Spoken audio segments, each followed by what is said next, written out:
Hey legends, how you going? Bit of a different day today.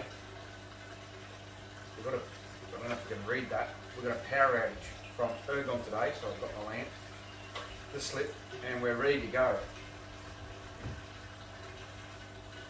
When you have a tank this big, a power outage generally means, or lots of aquariums, lots of tanks, means the day off work. So if I had to take the day off work, we've got all the battery air stones fitted, ready to go.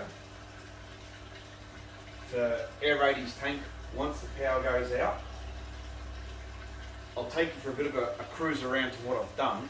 And more interestingly though, is the 4-foot sump I've never tested. As far as when the power shuts off, the water draining down into the sump, will it overflow and flood my house, or is it measured correctly to where it'll stop? It'll be fun to see either way. So I think the power's due to go out in another 20-30 minutes. It'll get dark in here. It's a dark house. These may help with the recording, so we're not recording in darkness, but let's wait and see.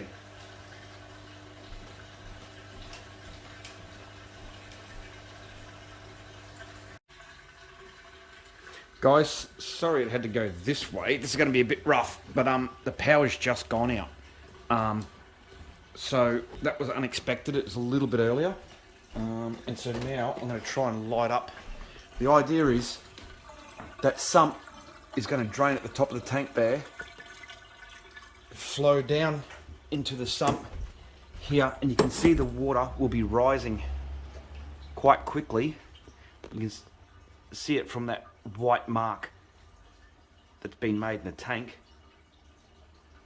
You can hear the water still draining out, but there's no pump obviously. That pump there doesn't work because the power's out, so there's nothing to send the water back up to the top of the tank. So there is a measurement, there's a mathematical equation you can do when you're building a sump to see if it's going to hold the water. I never did that. I failed maths. So this is the best way to see. Shut the power off and see where it raises to. Funnily enough, I've got my bucket ready to just start bailing like a maniac if that's the case, but we can see the water still coming in at that end. I'm surprised it's gone up a bit, but we've still got a lot of tank left.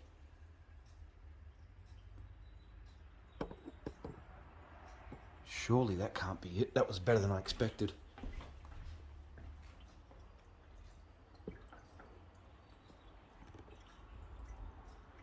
Oh, there's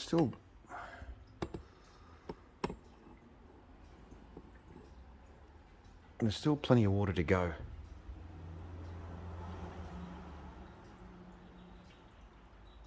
Could be a slow old process. Poor old Lenny's wondering what's going on. I'll get all the battery operated aerators going real soon. Keep some oxygen in the tank for him, keep him happy. Not going to worry about the battery filters or anything. It's a 3-hour outage, so we should be right. All the fish boxes had to come out this morning to get everything ready. But he's happy enough.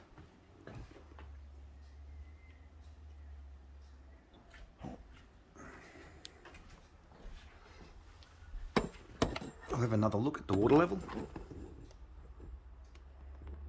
So it's raised again.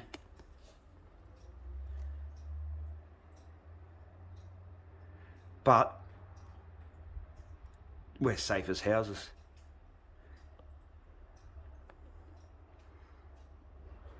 That worked better than I thought. It's filled these other middle chambers up. But it hasn't really even got down to that end, so that's worked perfectly. That's fantastic. Hardly worth a worry. I thought it was actually going to get very close.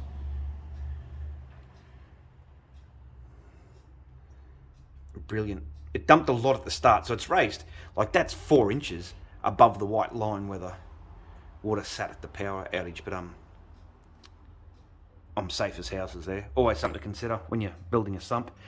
I'll go and get these 12-volt aerators on now to keep him happy. Please, sir, put the power back on. Won't anyone think of the fish?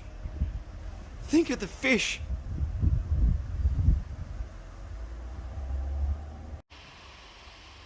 Right, the pumps are up and running. That's all the noise over there. I thought I'd better show you the aerator in case you hadn't seen one. Just runs on D-size battery. Any D-size battery. They'll run all day on one battery, so they're very, very handy. If you're a fish enthusiast and you have aquariums and you don't have a battery operated aerator, or many of them, the first thing you need to do is give yourself an uppercut.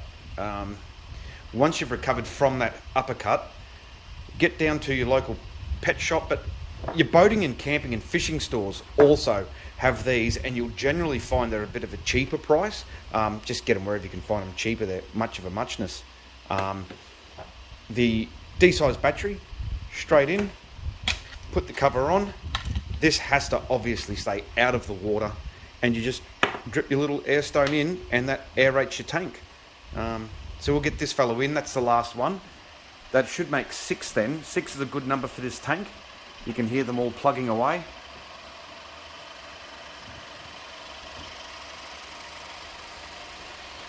And that's them there. One more to go at the back. You see, the water's getting fairly well agitated.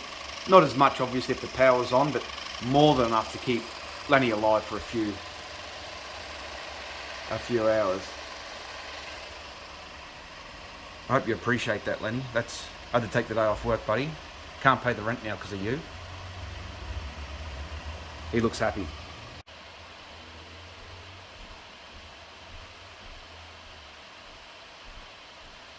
Okay guys, so that's it. That's what to do in a blackout if you've got an aquarium. If you've got a 2 foot, 3 foot, you might only need 2 aerators. That's a 1,000 litre tank. I've got 6. That'll do the trick. Worth noting, just while I was recording the other bits of the video, this water level, it's only trickling through now. Very, very slow trickle. But the water level has risen another inch again on top of what we saw before. So I'm very confident it's never going to reach the top. But it was worth noting, it's come up well, 2 inches probably.